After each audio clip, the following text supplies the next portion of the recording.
This is my film review of Grace Lee Boggs' American Revolutionary, and I realize that my background and my setting is not the most professional looking, but what I really related to with Grace and what really intrigued me about her is that she was willing to meet people where they are, and she didn't have any arrogance or any prejudice towards who she would speak to. So that kind of inspired me to just have a free-flowing thought bubble here. And I have a part-time job, so I'm coming right from work and I'm in my car. So this is kind of the reality that Grace kind of met with people where they were, and this is where I am right now.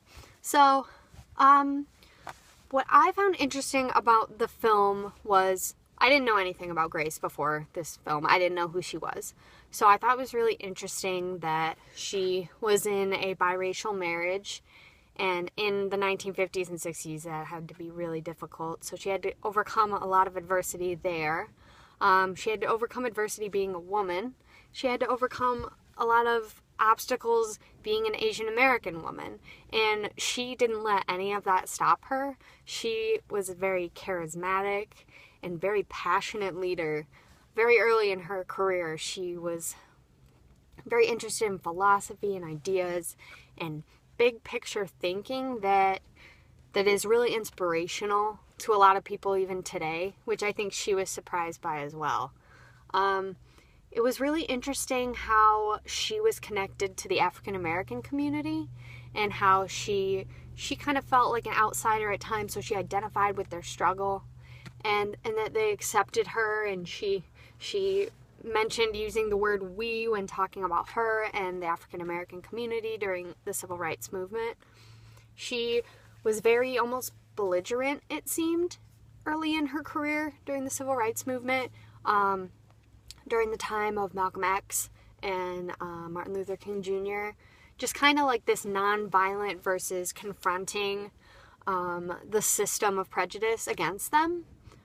I thought it was interesting, her transition. It seemed that as she got older and as she kind of toned down a little bit, she wasn't as reactive. She wasn't as reactionary. She still believed in a lot of the revolution and the social justice and the social change, but at the same time, she realized there was a different way to go about it, and I think in the end, toward the end of her life, she saw more in the value of conversation and one-on-one idea sharing like this. She saw a lot of value in trying to gather perspectives from different people in order to make her a better person. She was able to confront things that she thought and have a differing opinion, and then she was able to share differing opinions with other people, and that made them realize that maybe their thinking wasn't correct or that they could learn something new from her. She was really passionate about Detroit and about changing the way people thought of Detroit. I think she saw the potential and she saw the ambition and the youth that was in the city, and she was able to stay active in that community and really show her enduring hope for it, which I think was inspiring to a lot of people. I was really, really pleasantly surprised by this film. She's a very inspirational woman, and I just loved the way she transitioned from a reactionary revolutionary into still a revolutionary, but just wanting to change people on a more personal level and challenge the way that they thought about the world and to change it through ideas. And she wanted them to connect with their communities. And she was all about community. So I think that one of the best ways to film this was to have a personal conversation, just like I think Grace would. So thank you.